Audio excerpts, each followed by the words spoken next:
My name is Ryan Loewy. I'm 29 years old. I'm about to be 30 in August. And I got into photography probably, I would say, in high school.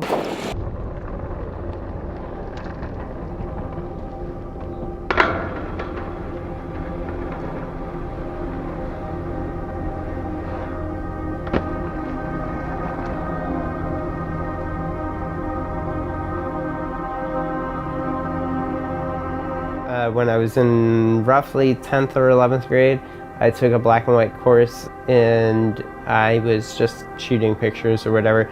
My sister Christine, she was also like into photography, and that played a role. But I think the reason why photography became like a more significant thing for me was that at the time I was running like a small clothing company.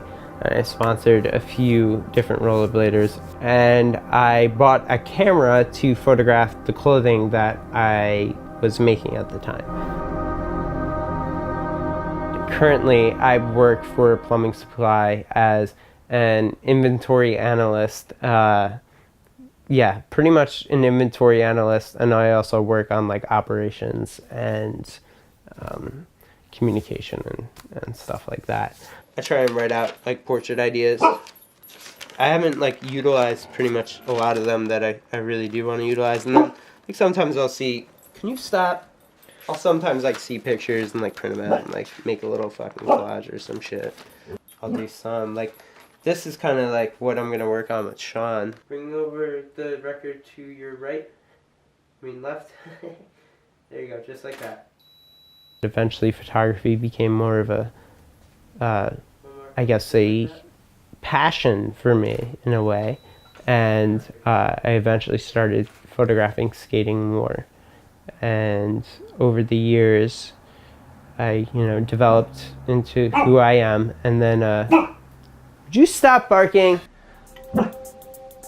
Right now, I mostly shoot digital. I shoot with a 5D Mark II with a 24-105 is my usual setup. I also have like a 15 2.8. And then I use two flashes usually. I have a Sunpak 544 and a Nikon SV800 with some pocket wizards.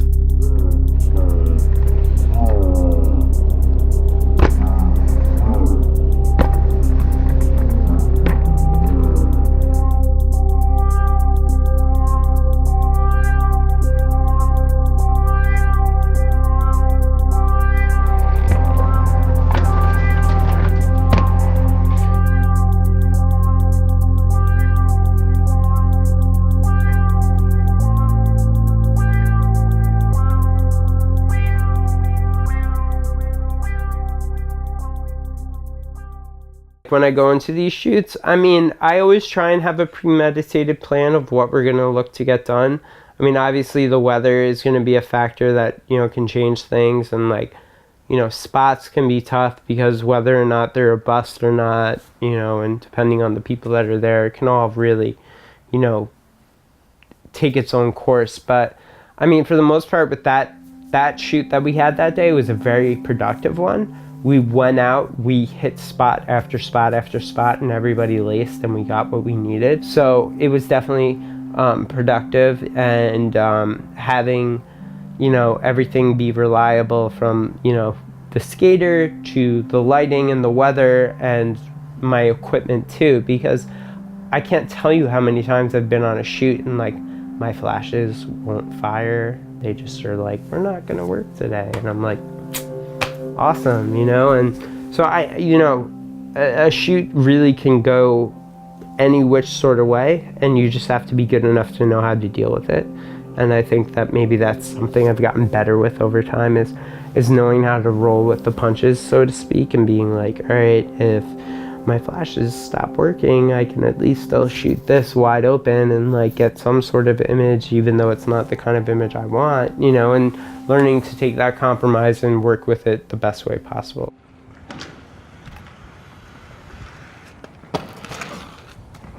Yeah. Man, that ground sucked. A year into living in Manhattan, I started really thinking about like doing a more cohesive like photographic series. And I had this idea that I wanted to photograph like every rollerblader in New York with their skates.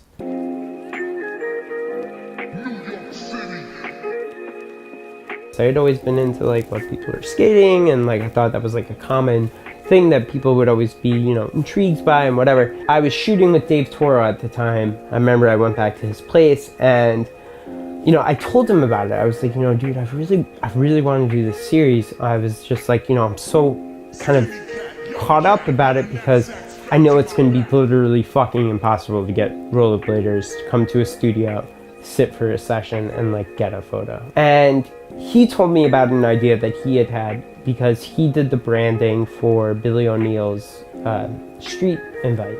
And he had this concept of photographing the top and bottoms of rollerbladers. And he was just going to photograph the pros that were going to attend. And it never came to fruition. And I asked him, I said, you know, would you mind if I use that? Like, that idea is great. Like, I have this idea, you know, that concept would work perfectly, and especially applied in like an environmental realm, it's much more attainable than what I had thought to do. I have kind of gained, you know, a bit of notoriety for, like, you know, you do see that top and bottom shit, and you kind of do know that I am the one that is doing it, but like, it really came from Dave Toro. Like, Dave Toro was the one that dawned that idea on me and like kind of gave me his like good graces to do it, and I always will tip my hat to Dave.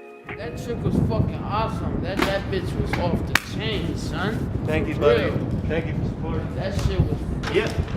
That shit wasn't pretty nice. That bitch was a fish. We in Cruston. Where's that? It's the name of this block right here. I believe it's 181st. Yeah, 181st and Cruston. On the projects, man. In the trenches, for real. So for me right now, it's really just working with BMAG and cultivating that entity and continuing where it's been as a great source of media, and just cultivating that more for other people and inspiring people to create. I would say for people that want to get into doing that is to just be very active of documenting your scene and like getting out every weekend, you know, whenever the chance you have may be, to work with the people that are in your community and document the shit that you love. I mean, that's really what I do is, you know, I spend my weekends either writing stories, writing pitches, you know, writing interviews, doing shit like that, or I'm out and I'm shooting and I'm working on a piece of my own.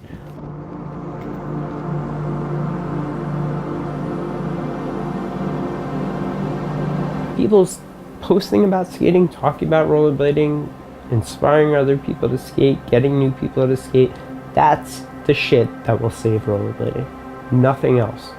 Nobody, not one person is going to be a part of that. It's going to be everybody that's part of it.